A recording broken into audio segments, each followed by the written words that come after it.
기도하겠습니다. 좋으신 아버지 하나님, 오늘도 우리에게 말씀을 묵상하고 또 주님 앞에 깨어 있을 수 있도록 인도하여 주시니 감사를 드립니다.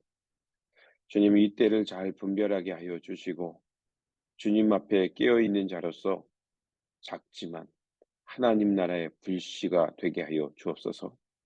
그 작은 불씨가 생명력을 잃지 않으며 주님 안에서 하나님 나라의 그 새 시대를 향해 들불처럼 일어나게 될 줄 믿습니다. 깨어있는 한 사람, 하나님을 사모하며 하나님의 뜻을 진정으로 따르는 그 깨어있는 한 사람 되도록 오늘도 우리를 지켜 주시옵소서. 우리 구주 예수 그리스도 이름으로 기도드립니다. 아멘.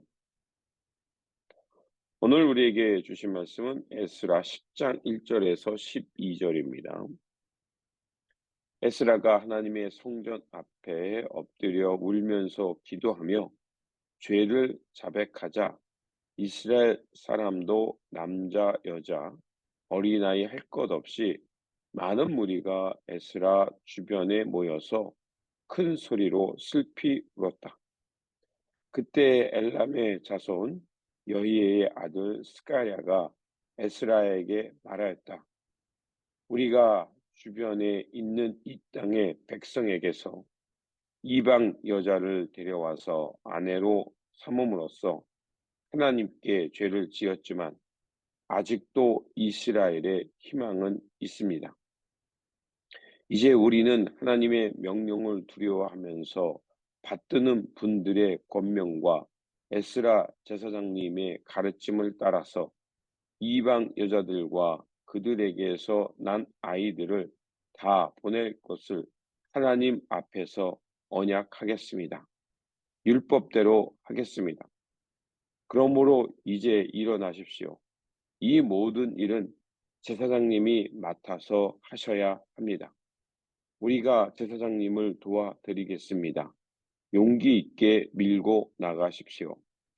이 말을 듣고 에스라가 일어나서 지도급 제사장들과 레위 사람들과 온 이스라엘 사람에게 그들이 말한 대로 하겠다고 맹세하라고 요구하니 그들은 그대로 맹세하였다. 에스라는 하나님의 성전 앞에서 물러나와 엘리아십의 아들 여호하난의 방으로 들어가서 포로로 잡혀갔다가 돌아온 백성이 지은 죄 때문에 밤이 새도록 밥도 먹지 않고 물도 마시지 않으며 슬피 울었다. 잡혀갔다가 돌아온 백성은 모두 예루살렘으로 모이라는 명령이 예루살렘과 온 유대 땅에 내렸다.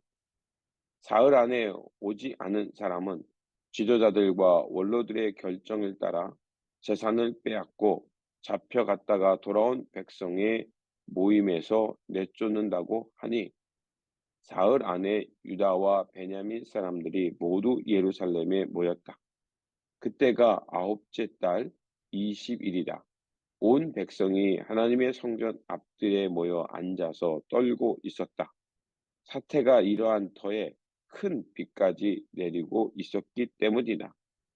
드디어 에스라 제사장이 나서서 그들에게 말하였다. 여러분은 이방 여자들과 결혼하였으므로 배신자가 되었습니다. 그것 때문에 이스라엘의 죄가 더욱 커졌습니다. 이제 주 여러분의 조상의 하나님께 죄를 자백하고 그의 뜻을 따르십시오.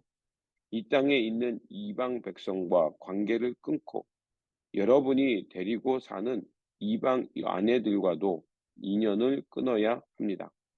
온 회중이 큰 목소리로 대답하였다. 옳으신 말씀입니다. 우리는 반드시 말씀하신 대로 하겠습니다. 아멘. 오늘 본문 말씀은 에스라가 통곡하며 하나님 앞에 죄를 자백하자 이스라엘 백성들이 그것을 듣고 그들의 잘못을 돌이키는 말씀입니다. 1, 2차로 바벨론 포로 생활에서 예루살렘으로 귀환한 백성들은 성전을 재건하면서 예배를 회복함으로 이스라엘 백성들의 정체성을 회복하고자 했습니다. 하지만 이런 좋은 일도 있었지만 이스라엘 백성들은 점차 또다시 선조들의 죄악을 따라 살기 시작했습니다. 그러자 에스라는 이스라엘 백성들의 죄를 깨닫고 하나님 앞에 통회하며 회개의 기도를 드렸습니다. 그러자 놀라운 변화가 시작됩니다. 2절에서 3절입니다. 그때 엘람의 자손 여이엘의 아들 스가랴가 에스라에게 말했다. 우리가 주변에 있는 이 땅의 백성에게서 이방 여자를 데려와서 아내로 삼음으로써 하나님께 죄를 지었지만 아직도 이스라엘에 희망은 있습니다. 이제 우리는 하나님의 명령을 두려워하면서 받드는 분들의 권명과 에스라 제사장님의 가르침을 따라서 이방 여자들과 그들에게서 난 아이들을 다 보낼 것을 하나님 앞에서 언약하겠습니다. 율법대로 하겠습니다라고 고백하게 됩니다. 에스라와 함께 지도자들은 금식하며 백성들의 죄악을 슬퍼하자 영적인 대각성이 일어나고 백성들이 하나님께 돌아가겠다고 약조하게 되는 겁니다. 그래서 11절에서 12절은 에스라가 일어나 백성들의 죄악과 그들의 잘못을 책망합니다. 그러면서 백성들은 이방 여인과 맺은 관계를 끊어내겠다고 결단합니다. 참으로 놀라운 것입니다.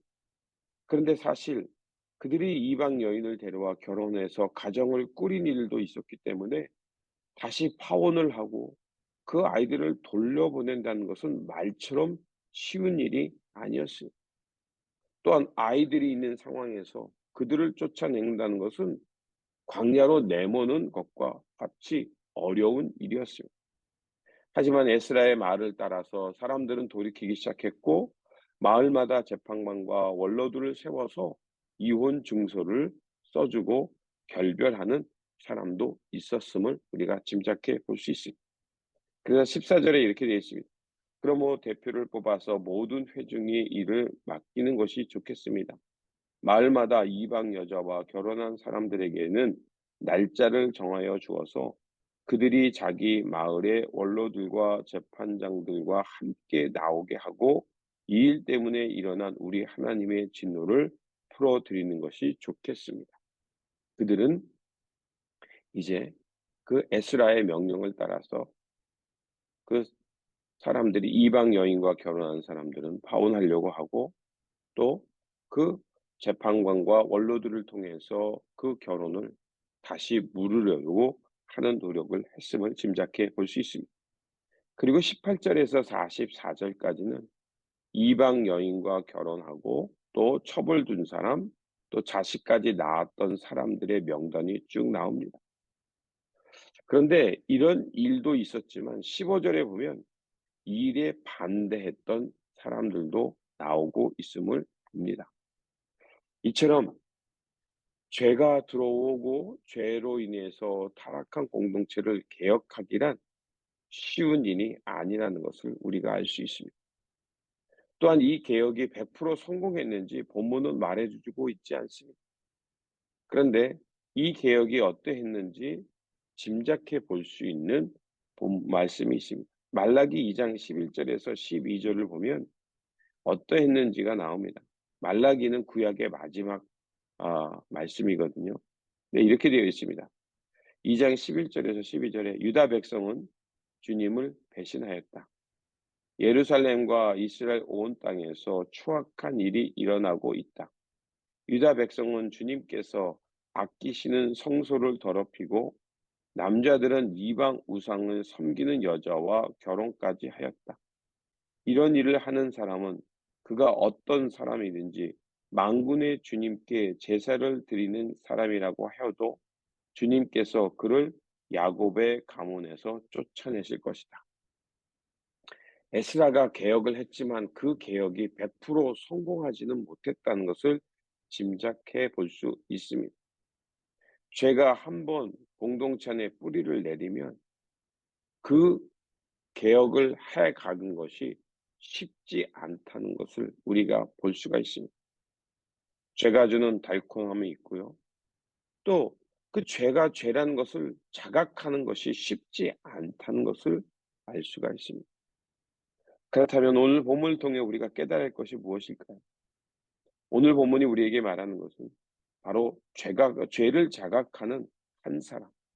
그가 하나님께 도움을 구하고 죄를 자복하면서 통회하며 회개의 기도를 드릴 때 하나님은 그를 통해 새 역사를 써 가신다는 것입니다.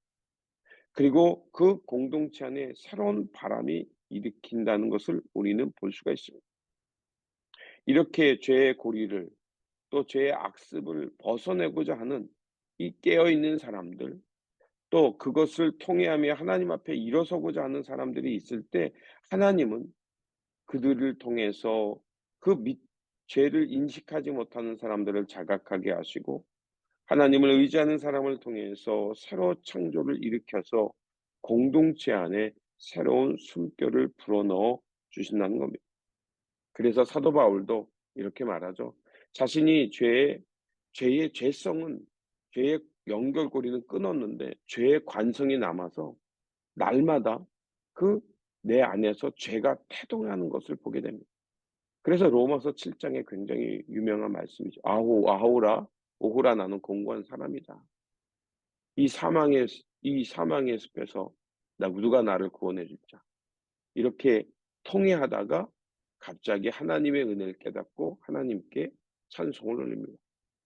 이처럼 우리가 날마다 예수 그리스도 앞에서 죽고 새롭게 태어나는 것, 그 부활의 주님과 함께 새로운 존재로 거듭날 때 우리는 죄에서 멀어지고 죄의 관성을 거스르면서 하나님의 사람으로 서게 될 거라 믿습니다. 그래서 어떤 목사님은 그리스도인들에게는 오뚜기 정신이 있어야 된다라고 말합니다. 여러분이 오뚜기를 잘 아실 겁니다. 넘어져도 다시 일어나는 거죠. 예수 그리스도의 정신을 품고 죄 때문에 넘어진다 할지라도 다시 일어나 그 죄의 악습을 끊어내고 주님의 선의 길, 하나님 나라의 생명의 길로 다시 일어나 앞으로 나아가는 것이 중요한 것입니다. 그래서 오늘 우리에게 주신 말씀 중에 2절을 우리가 다시 한번 깊이 묵상했으면 좋겠습니다. 2절에 이렇게 되어 있습니다. 그때 엘림의 자손 여이의 아들 스가냐가 에스라에게 말했다. 우리가 주변에 있는 이 땅의 백성에게서 이방 여자를 데려와서 아내를 삼음으로써 하나님께 죄를 지었지만 아직도 이스라엘에는 희망은 있습니다. 그렇습니다. 우리에게 희망이 있는 것이 아니라 하나님이 우리와 함께 하시고 하나님의 사람으로서 깨어서 기도하는 그 한 사람, 그런 한 사람이 또 한 사람을 깨울 때 우리에게 희망이 있는 것입니다. 그러므로 예수님도 하나님 나라의 진리의 길, 생명의 길을 가시다가 십자가에 죽으셨지만 하나님께서 예수 그리스도를 그 죽음에서 다시 부활하심을 통해서 하나님의 나라의 그 뜻은 멈추지 않는다는 것을 보여주신 것처럼 우리에게도 하나님 나라의 희망이 있다는 그 사실을 깨닫고 주신 말씀을 붙들고 힘차게 오뚜기 정신으로 주님의 뒤를 따라 살아가는 저와 여러분들이 되시기를 주님의 이름으로 축원드립니다. 기도하겠습니다. 사랑의 하나님, 죄가 한번 들어오면 그것을 뽑아내는 것이 얼마나 어려운가를 봅니다. 그러나 깨어있는 한 사람 에스라를 통해서 하나님은 그 공동체 안에 희망이 있게 하셨고 그 공동체를 개혁할 수 있게 하셨습니다. 그러하오니 주님 앞에서 깨어있는 한 사람 되어 살게 하시고 죄를 멀리하며 넘어져도 다시 일어나는 오뚜기 정신으로 살아가는 그리스도인들 되게 하여 주옵소서. 그래서 마침내 주님께서 완성해 가시는 하나님 나라, 그 하나님 나라의 완성을 향해 묵묵히 걸어가고 깨어있는 성도들 되게 하여 주옵소서. 우리 구주 예수 그리스도 이름으로 기도드립니다. 아멘.